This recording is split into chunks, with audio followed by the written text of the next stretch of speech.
संबोधित करतील महामंत्री रस्ते वाहतूक तथा महामार्ग आदरणीय नितीनजी गडकरी। जोरदार टाळ्यांचा प्रतिसाद। भारत माता की। आजच्या या सभेला उपस्थित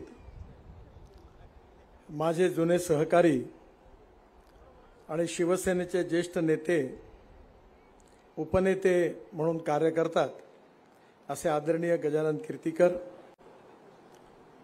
या जिल्ह्यातील सर्वमान्य नेते म्हणून ज्यांचा उल्लेख होतो असे आदरणीय रामशेठ ठाकूर, आपल्या कोकणामध्ये ज्यांनी अतिशय उत्तम कार्य केलं असे मंत्री आदरणीय उदय सावंत, आपल्या सगळ्यांचे आवडते उमेदवार आणि पुन्हा एकदा खासदार म्हणून ज्यांचा विजय निश्चित आहे असे आदरणीय आप्पा बारणे, आमदार महेश बालडी, आमदार महेंद्र थोरले, आमदार प्रशांत ठाकूर, माजी आमदार देवेंद्र साटम, माजी आमदार सुरेश लाड, अविनाश कोळी, संतोष भोईर, नरेंद्र गायकवाड, जितेंद्र पाटील, अतुल दिबा पाटील, सुधीर ठोंबरे, प्रवीण मोरे आणि उपस्थित सर्व मान्यवर नेते मंडळी आणि उपस्थित माझ्या बांधवांनो आणि बहिणींनो,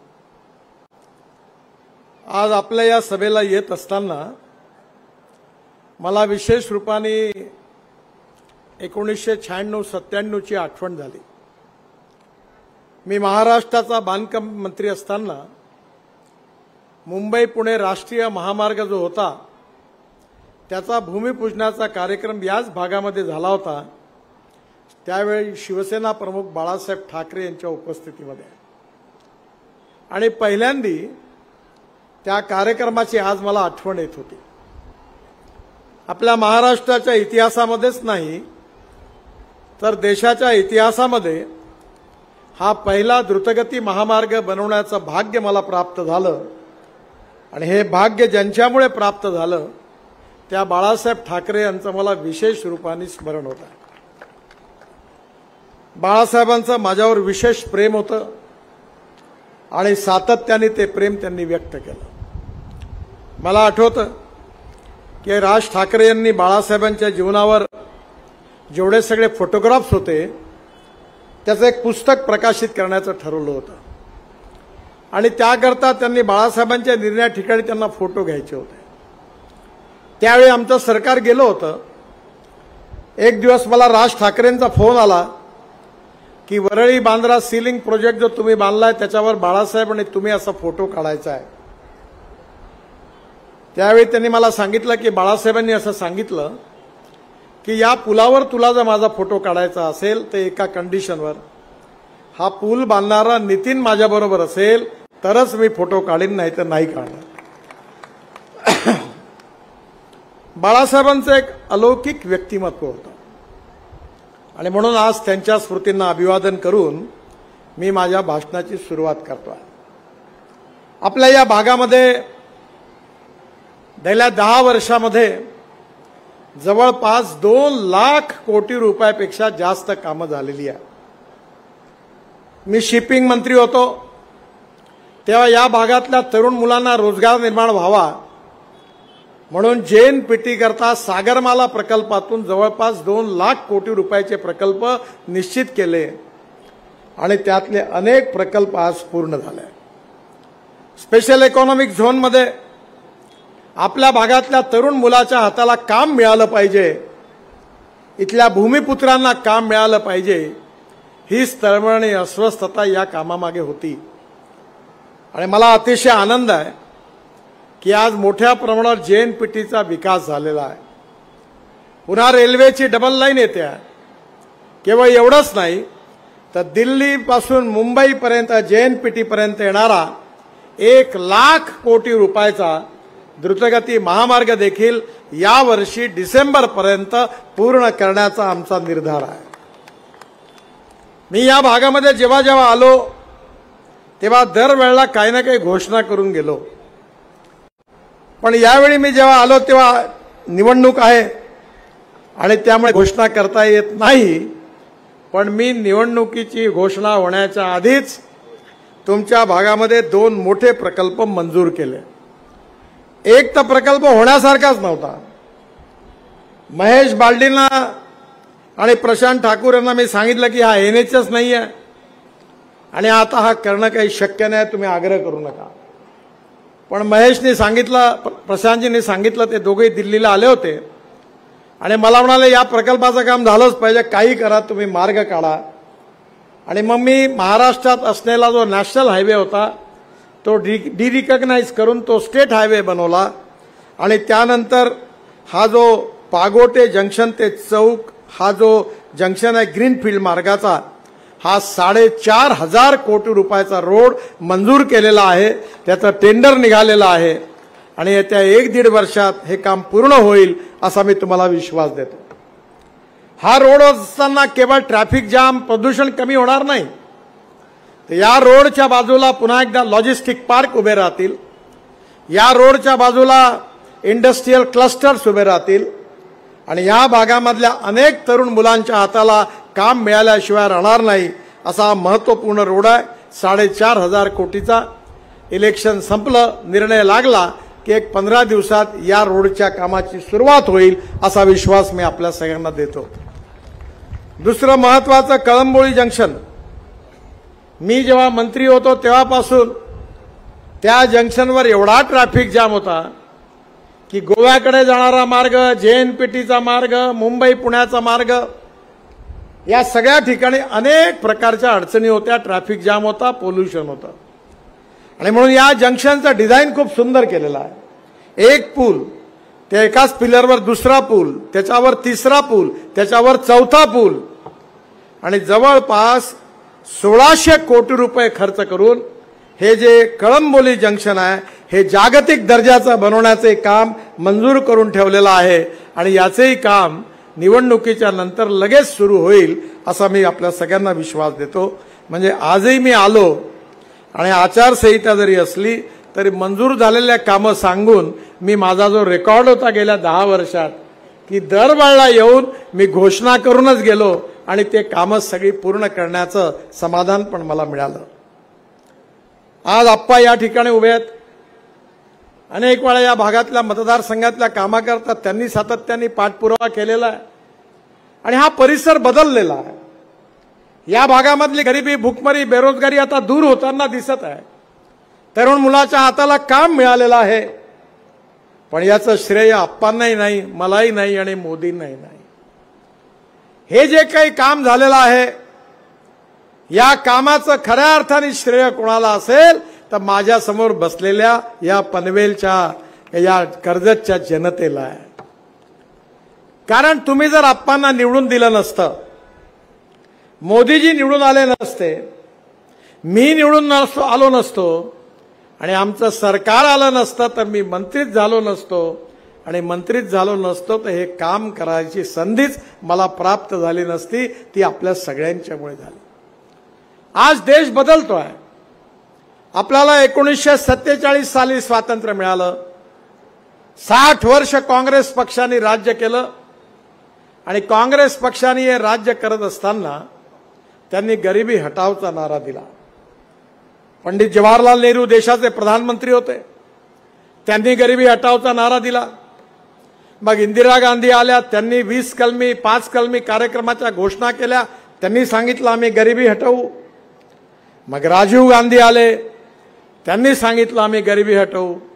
मग सोनिया गांधी आल्या, त्यांनी सांगितलं आम्ही गरिबी हटवू. आणि आता राहुल गांधी पण तेच सांगतात आहेत की आम्ही गरिबी हटवू.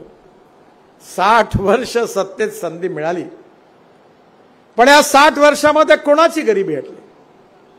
शेतकऱ्याची गरिबी हटली, मजदुराची गरिबी हटली. आपण जर विचार केला तर या 60 वर्षामध्ये आपण आहोत तिथंच राहिलो. हा एक गोष्ट खरी आहे, जे काम झालं असेल ते मान्य केलं पाहिजे. काँग्रेसच्या काळामध्ये गरिबी हटली, पण ती फक्त काँग्रेसच्या कार्यकर्त्यांची, चेले चपाट्यांची आणि चमच्यांची गरिबी हटली, पण मात्र सामान्य जनतेची नाही हटली. आज मला आनंद आहे की आम्ही अशी आर्थिक व्यवस्था निर्माण करायला घेतली आहे ती गाव, गरीब, मजदूर, शेतकऱ्याचं कल्याण होईल आणि तरुण मुलाच्या हाताला काम मिळेल। या जिल्ह्यामध्ये डाव्या विचारसरणीच्याही अनेक नेते मोठे होऊन गेले। त्यांच्या प्रामाणिकपणाबद्दल कुठल्याही प्रकारची शंका घ्यायचं कारण नाही, कारण आम्ही लोकशाहीमध्ये मतभिन्नता मानतो पण मनभेद मात्र मानत नाही। त्या सगळ्यांबद्दल मला मनात सन्मान आहे, पण त्या काळामध्ये कम्युनिस्ट पार्टीने आपल्या आर्थिक सिद्धांताच्या आधारावर देशाच्या विकासाचं मॉडेल मांडलं। समाजवादी पार्टीने एस.एम. जोशी, त्यानंतर मोठे मोठे नेते जॉर्ज फर्नांडिस साहेब, मधु दंडवते, डॉक्टर राम मनोहर लोहिया या सगळ्यांनी समाजवादी मॉडेल मांडलं। स्वतंत्र पक्षाच्या रूपाने लिबरल इकॉनॉमीच्या आधारावर अमेरिकन साम्राज्यवादी मॉडेलचं समर्थन करून त्यावेळी स्वतंत्र पार्टी निर्माण झाली। पण आज सगळ्या विचारधारा समाप्त झाल्या। मी ज्यावेळी चीनच्या प्रधानमंत्र्यांनी आणि अध्यक्षांनी मी पार्टीचा अध्यक्ष असताना आम्हाला निमंत्रित केलं होतं, आणि ज्यावेळी मी शांघायमध्ये गेलो त्यावेळी मी बघितलं की त्या ठिकाणी मोठी मोठी डेव्हलपमेंट सुरू होती। मी चीनमधल्या कम्युनिस्ट पार्टीच्या नेत्यांना प्रश्न विचारला, पैसा कुठून आला?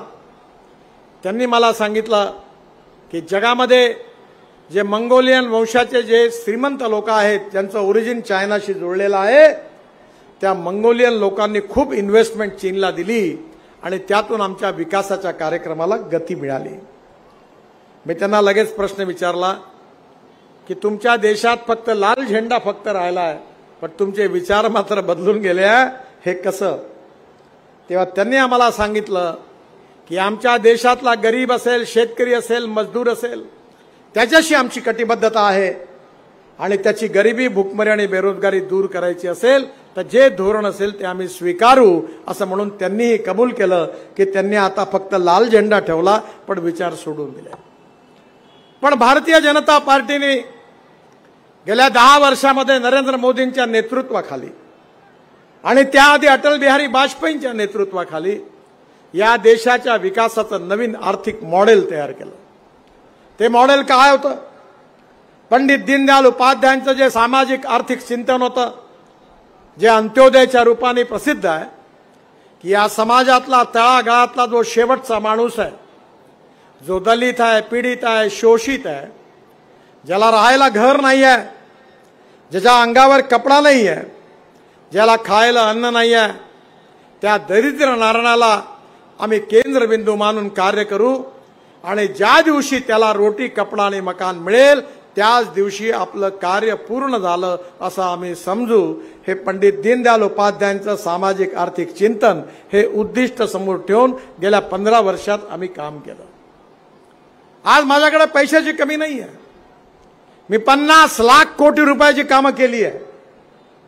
JNPTला 2000 कोटी रुपये वर्षाचा फायदा आहे। हा पैसा कुठून आणला? हा पैसा लोकांकडून घेतला। मला आठवतं मी महाराष्ट्रामध्ये मंत्री होतो, मुंबई पुणे हायवे बांधला, देशातला पहिला BOT project Thane Bhiwandi bypass, Thane Nashik रोडवरचा तो रस्ता बांधला, वरळी बांद्रा सीलिंग प्रोजेक्ट बांधला, 55 उड्डाणपूल बांधले। तेव्हा हे पैसे सरकारचे नव्हते। मी त्यावेळी MSRDCची स्थापना केली, कॅपिटल मार्केटमध्ये गेलो, लोकांकडनं, बँकर्सकडनं पैसा आणला, 500 कोटी रुपयाचा बॉन्ड इश्यू सबस्क्राईब केला। आपल्याला आश्चर्य वाटेल, मला 1200 कोटी रुपये मिळाले। पुन्हा 600 कोटी, पुन्हा एकदा बॉन्ड इश्यू सबस्क्राईब केला, 1100 कोटी रुपये मिळाले। आणि त्या काळामध्ये तुम्हाला आठवत असेल की धीरूभाई अंबानींनी आणि रिलायन्सनी मुंबई पुणे हायवेचं 3600 कोटी रुपयाचं टेंडर, लोवेस्ट टेंडर आलं होतं 4 लोकांमधून। मी त्यांना नियमाप्रमाणे द्यायला पाहिजे होतं, पण त्यावेळी मी धीरूभाईंना विनंती केली की तुम्ही 3600 कोटीच्या ऐवजी 1800 कोटीत कराल तर मी तुम्हाला काम देईन। आणि त्यानंतर बऱ्याच गोष्टी घडल्या आणि शेवटी ते टेंडर रिजेक्ट झालं। मग MSRDCची स्थापना झाली। मी मार्केटमधून आम्ही पैसे उभे केले, Mumbai Pune express highway, Worli Bandra ceiling project आणि 55 उड्डाणपूल बांधून पूर्ण केले। पण मला सांगताना तुम्हाला आनंद होतोय की 3600 कोटी रुपयाचं टेंडर ते काम आम्ही फक्त 1600 कोटी रुपयात बांधून पूर्ण केलं आणि 2000 कोटी वाचवले, म्हणजे आजच्या काळातले 20,000 कोटी वाचले. मुंबईच्या उड्डाणपुलाचं एस्टिमेट 1800 कोटी रुपयाचं होतं. ते सगळे पूल, 2 पूल कॅन्सल केले आणि त्या सगळे पूल केवळ 950 कोटी रुपयात बांधून पूर्ण केले. वरळी बांद्रा माझ्या काळामध्ये मी केवळ, काय दुर्भाग्य आहे, त्याची 420 कोटी रुपयात त्याचं टेंडर आणि नंतरचं सरकार असं 420 निघालं की मी जे काम 420 कोटी रुपयात दिलं होतं ते काम त्यांनी 1800 कोटी रुपयापर्यंत पोहोचवलं. मला एका गोष्टीचा आनंद आहे की आज आपला देश बदलतो आहे. मी ज्यावेळी ही कामं केली, ही खूप याचं कौतुक महाराष्ट्रातल्या आणि देशाच्या जनतेने केलं. पण आता मी काश्मीर पासून कन्याकुमारीपर्यंत रस्ते बांधतोय. हे केवळ भाषणापुरतं नाही आहे. तुम्ही जर हिमाचल प्रदेशामध्ये गेले आणि मनालीला जाता, आपण मनालीवरून रोहतांग पासला सगळेच जण जातात टुरिस्ट, पण त्यावेळी आता जायला 3.5 तासात लागायचे.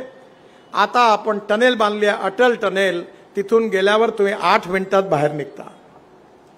तिथून हिमालयात आल्यावर 8 टनेल लद्दाख लेहपर्यंत रस्ता हिमालयाच्या मध्यवर्ती भागातून बांधणं सुरू आहे.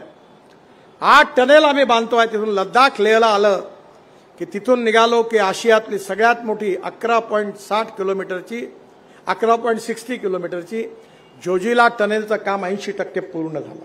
कारगिलच्या खाली जिथे युद्ध झालं होतं तिथून निघालो की एक झेडमो टनेल बांधली. तिथून श्रीनगरला आलो तर श्रीनगर ते जम्मू याच्यामध्ये 18 टनेल बांधल्या. आता सगळा रस्ता चांगला झाला आणि कटऱ्याजवळ कटरा दिल्ली मुंबई एक्सप्रेस हायवे बांधला, कटरा मुंबई. आणि त्या हायवेने दिल्लीला आलं 6 तासात की तिथून आल्यानंतर डायरेक्ट दिल्लीवरून दिल्ली मुंबई हायवे हा JNPT पर्यंत येणारा.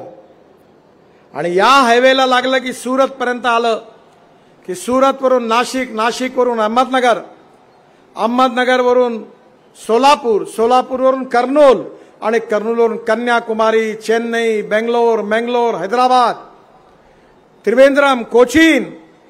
आता तुम्हाला दक्षिणेत जायचं असेल उत्तरेतल्या माणसाला तर त्याला मुंबईत, पुण्यात किंवा कोल्हापूर आणि सोलापूरमध्ये येण्याची गरज नाही. या हायवेचा ट्रॅफिक अर्धा कमी होणार आहे, दिल्ली मुंबई पुणे हायवेचा. आणि आज त्या हायवेचं काम जोरात सुरू आहे. बांधवांना बहिणींना आपल्या देशाचा विकास करायचा असेल तर उत्तम इन्फ्रास्ट्रक्चर पाहिजे. इन्फ्रास्ट्रक्चर उभं करण्याकरता सरकारजवळ तेवढे पैसे नाही आहे. म्हणून जे धोरण आम्ही स्वीकारलं की water, power, transport and communication या 4 गोष्टी जिथे येतात तिथे उद्योग येतात आणि जिथे उद्योग येतात तिथे रोजगार येतो आणि जिथे रोजगार येतो तिथे गरिबी दूर होते. मी JNPT मध्ये स्पेशल इकॉनॉमिक झोन मला आता जागा विकणं सुरू आहे. मोठ्या मोठ्या इंडस्ट्री येणार आहेत, काही आल्या आहेत आणि मला विश्वास आहे की या उरण, पनवेल, चौक भागातल्या 10,000पेक्षा जास्त तरुण मुलाच्या हाताला काम मिळणार आहे. आणि मी नियम करून ठेवलेला आहे की 80% रोजगार या भागातल्या स्थानिक भूमिपुत्रांनाच मिळाला पाहिजे. हाही पण निर्णय केलेला आहे. आज देश बदलतो आहे, देशाची परिस्थिती बदलत आहे. आपल्या भागामध्ये मच्छीमार आहे. आपण मच्छीमारांकरता स्पेशल उरणला मोठं मार्केट बांधलं आणि आमच्या सरकारने या ब्ल्यू इकॉनॉमीला मजबूत करण्याकरता एक नवीन योजना तयार केली. आपल्या कोळी बांधवांच्या बोटी या फक्त 10 नॉटिकल मैलपर्यंत समुद्रात जातात. माझी उदय सामंत साहेबांना विनंती आहे की मी कोचीनच्या शिपयार्डमध्ये 1.25 कोटीचं ट्रेलर तयार केलं, ट्रॉलर. आणि त्या ट्रॉलरमध्ये बर्फाच्या कारखान्यापासून सगळं काही आहे. आणि आता श्रीलंकेतल्या मच्छीमारांना ते ट्रॉलर दिले. आपण जशा फॉर्मर प्रोड्यूस कंपन्या केल्या तसा आपण जर कोळी बांधवांच्या फिश प्रोड्यूस कंपन्या तयार केल्या, 10-10, 20-20, 25-25 म्हणून एकेकाला जर ट्रॉलर दिलं आणि आता 10 नॉटिकल माईलच्या ऐवजी ते जर 100 नॉटिकल माईल समुद्रात आतमध्ये गेले तर आपलं मत्स्य उत्पादन कमीत कमी 8 ते 10 पटीने वाढेल आणि आपला कोळी बांधव डॉलरमध्ये इन्कम मिळवून श्रीमंत झाल्याशिवाय राहणार नाही. ती योजना मी आणली. माझी विनंती आहे की महाराष्ट्रामध्ये पण या योजनेत थोडं लक्ष घालून तुम्ही जर केलं तर कोकणाची इकॉनॉमी बदलून जाईल. पर्यटनाचा विकास झाला पाहिजे. मला माहिती आहे की मुंबईपासून गोव्याच्या मार्गावर अनेक अडचणी आल्या. ज्यावेळी महाराष्ट्रामध्ये काँग्रेस राष्ट्रवादीचं सरकार होतं तेव्हा भुजबळ साहेब बांधकाम मंत्री होते, त्यांनी काम सुरू केलं. मी कोणावर टीकाटिप्पणी करणार नाही. कामात अनेक अडचणी आल्या. मलाही वाईट वाटतं की एवढं सगळे कामं होत असताना हे काम अडकलं. पण आज मी तुम्हाला विश्वास देतो की यावर्षी पाऊस पडायच्या आत 95% रोड पूर्ण होऊन जाईल आणि पुढच्या 3 महिन्यात 100% पूर्ण होईल. आपल्याला आता त्रास होणार नाही याचा विश्वास पण मी आपल्या सगळ्यांना देतो.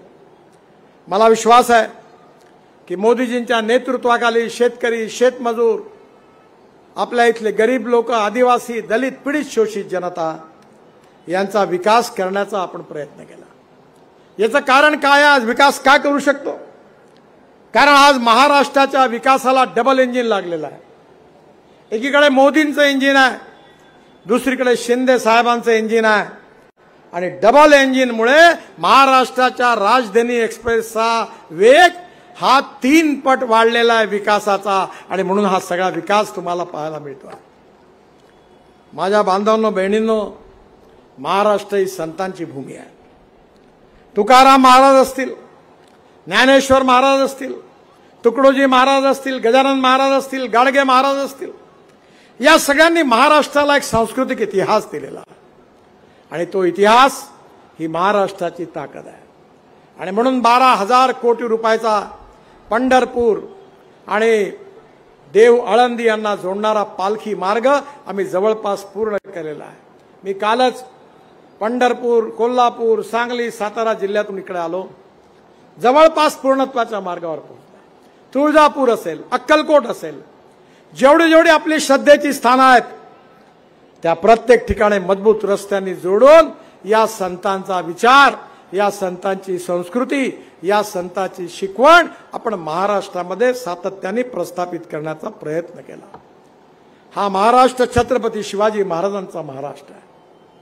यशवंत, कीर्तिवंत, वरदवंत, सामर्थ्यवंत, जाणता राजा, निश्चयाचा महामेरू, बहुत जनासी आधारू, अखंड स्थितीचा निर्धारू, श्रीमंत योगी असं ज्यांचं वर्णन केलेलं आहे ते छत्रपती शिवाजी महाराजांचं दैवत आहे. शिवाजी महाराजांचं जीवन, त्यांचं कर्तृत्व, त्यांचं कार्य, एक आदर्श पिता, एक आदर्श पती, आदर्श राजा, आदर्श शासक, प्रत्येक क्षेत्रामध्ये छत्रपती शिवाजी महाराज आमच्याकरता आदर्श आहे. माझ्या दिल्लीच्या ऑफिसमध्ये माझ्या आईवडिलांचा फोटो नाही आहे, पण माझ्या खुर्चीसमोर छत्रपती शिवाजी महाराजांचा फोटो आहे. माझ्या सरकारी ऑफिसमध्ये छत्रपती शिवाजी महाराजांचा फोटो आहे. कारण आम्हाला महाराष्ट्रात नाही, देशात मोदीजींच्या नेतृत्वाखाली शिवशाही निर्माण करायची आहे. आणि महात्मा गांधींनी ज्याचं वर्णन केलं होतं ते प्रभू रामचंद्राचं रामराज्य निर्माण करायचं आहे. या देशातले गरीब असतील, शोषित असतील, पीडित असतील, आदिवासी असतील, जे आर्थिकदृष्ट्या, सामाजिकदृष्ट्या, शैक्षणिकदृष्ट्या मागासलेले आहेत, त्यांचं जीवन बदलवायचं आहे. ज्यांच्या जीवनामध्ये अंधार आहे त्यांच्या जीवनामध्ये प्रकाश पोहोचवायचा आहे. आज जगामध्ये एका मोठ्या मुद्द्याची चर्चा होते, त्याचा अर्थ आहे सुखांक. युनोमध्ये याच्यावर चर्चा. सुखांक म्हणजे काय, ज्याचा उल्लेख आता या ठिकाणी वक्त्यांनी केला. आदिवासी पाडा आपल्याला दाखवला की प्रत्येक गावात प्यायला पाणी मिळालं पाहिजे, प्रत्येक गावात त्याच्या गरीब लोकांच्या मुलांना चांगली शाळा असली पाहिजे, प्रत्येक गावामध्ये शेतकऱ्याच्या मालाला चांगली किंमत असली पाहिजे, प्रत्येक गावामध्ये आपल्याला चांगला रस्ता असला पाहिजे, 24 तास वीज असली पाहिजे आणि तरुण मुलाच्या हाताला काम असलं पाहिजे. म्हणजे सुखांक हा पूर्णपणे आहे असं आपण समजू. आज आमची धोरणं तीच आहेत की गावात रस्ता झाला पाहिजे. मी जेव्हा महाराष्ट्रामध्ये विरोधी पक्षाचा नेता होतो तेव्हा अटल बिहारी वाजपेयींनी मला बोलावलं आणि त्यांनी मला सांगितलं, नितीन, आता तू शहरात पुष्कळ काम केलं, खेड्याला जोडणारा रस्ता तयार कर. आणि मला सांगताना आनंद होतोय की प्रधानमंत्री ग्राम सडक योजना ही एक फ्लॅगशिप योजना भारत सरकारची आहे. ती योजना बनवण्याचं सौभाग्य मला मिळालं आणि या देशाच्या इतिहासात 6.5 लाख गावापैकी 4.5 लाख गावांना मजबूत रस्त्यांनी जोडण्याचं काम या योजनेतून झालं. हे अटल बिहारी वाजपेयींचं सुरू केलेलं काम आहे. माझ्या बांधवांना बहिणींना 24 तास पाणी उपलब्ध झालं पाहिजे, गावात चांगली शाळा असली पाहिजे, चांगलं शिक्षण मिळालं पाहिजे, गावात चांगला दवाखाना असला पाहिजे. हा जो डोमेस्टिक हॅपी ह्युमन इंडेक्स आहे हा कसा वाढेल, जनतेचं जीवन सुसह्य कसं होईल, गरीब माणसाला सन्मानाने कसं जगता येईल, या भावनेने हे सगळं काम आम्ही सुरू केलेलं आहे. आणि मला आनंद आहे की या 10 वर्षात तुम्ही जे बघितलं ये तो केवल ट्रेलर है, असली फिल्म शुरू होना अभी भी बाकी है. जर तुमचे आशीर्वाद आप्पांना मिळाले, मोदींचं पुन्हा एकदा सरकार आलं, एनडीएचं सरकार आलं, तर तुमच्या आशा, अपेक्षा, आकांक्षा, तुमचे सगळे स्वप्न आम्ही पूर्ण केल्याशिवाय राहणार नाही. या देशाला भय, भूक, आतंक, भ्रष्टाचारापासून मुक्त करू, $5 ट्रिलियन ची इकॉनॉमी बनवू, हिंदुस्थानला विश्वगुरू बनवू आणि जगातली तिसरी महाआर्थिक शक्ती म्हणून भारताचा जगात विकास झाल्याशिवाय राहणार नाही. हे वचन देण्याकरता मी आपल्याकडे आलो आहे. आणि हे वचन जर पूर्ण करायचं असेल तर माझी आपल्या सगळ्यांना विनंती आहे की या मतदारसंघामध्ये बदललेलं चित्र, बदललेलं काम ज्यांच्या नेतृत्वाखाली केलं ते माझे पार्लमेंटचे सहकारी आप्पा बारणे यांनी या भागाचं चित्र बदलवण्यामध्ये सिंहाचा वाटा उचलला. त्यांनी या भागामध्ये सगळी कामं केलेली आहे. आमच्याकडे वारंवार येऊन तुमच्या समस्यांचा फॉलोअप केलेला आहे. आणि म्हणून माझी आपल्या सगळ्यांना विनंती आहे की या निवडणुकीतून धनुष्य बाणाचं बटन दाबा आणि आप्पांना मागच्या वेळेसारखं पुन्हा प्रचंड मताने विजयी करा. हे सांगण्याकरता मी आपल्याकडे आलो आहे. आपण त्यांना विजयी कराल असा विश्वास बाळगतो आणि पुन्हा एकदा आपल्या सगळ्यांना धन्यवाद देतो. माझ्याबरोबर जोरात म्हणा, भारत माता की जय, भारत माता की जय, भारत माता की जय. नमस्कार. रस्ता हा विकासाचा महत्वाचा घटक आहे आणि राष्ट्राचं अगदी महामार्ग रस्ते वाहतूक मंत्री आदरणीय नितीनजी गडकरी साहेबांच्या मनोगतानंतर इथं काही निवडक आदरणीय अनंत हरिभाऊ पाटील, हरिभक्त परायण, तुकाराम महाराज या पुरस्काराने पुरस्कृत असणारे कसलखंडचे माजी सरपंच यांना विनंती असेल, चला या. माननीय प्रफुल्लजी मते, सदस्य ग्रामपंचायत कसलखंड, या दोघांचा पक्ष प्रवेश आहे. कैक वर्ष उद्धव बाळासाहेब ठाकरे या पनवेलच्या संपर्क प्रमुखाचं नेतृत्व करणारे एक हरिभक्त परायण तुकाराम महाराज यांच्या त्या तुकाराम महाराज पुरस्काराने पुरस्कृत असणारे सन्माननीय अनंत हरिभाऊ पाटील. तदनंतर प्रफुल्ल मते यांना विनंती असेल की प्लीज आपण या ठिकाणी आपला पक्षप्रवेश आणि त्या पक्षप्रवेशासाठी यायचं आहे. भारत माता की. तदनंतर चौक विभागाच्या माध्यमानं त्याचबरोबर या कार्यक्रमातील रायगड जिल्हा रिपब्लिकन पार्टी ऑफ इंडिया सन्माननीय गायकवाड साहेबांच्या पवित्र शुभ हस्ते त्यांना, त्याचबरोबर महेंद्रजी थोरवे, जगप्रसिद्ध आणि भारतात सर्वात मोठी असणारी मूर्ती प्रतिपंढरी म्हणून पंढरपुरात आल्याचा अनुभव कर्जतमध्ये आल्यानंतर त्या नाक्यावरती मिळेल, त्याच मूर्तीची प्रतिकृती महेंद्र थोरवे साहेबांच्या पवित्र शुभ हस्ते नितीनजी गडकरी साहेबांना दिली जातो आहे. तदनंतर चौक विभागाच्या माध्यमानं एक, त्याचबरोबर चला लगेचच चौक विभागाच्या माध्यमानं त्यांचा एक पुष्पमालिका देऊन आदरपूर्वक सन्मान. खरं तर आभारांचे भार कशाला.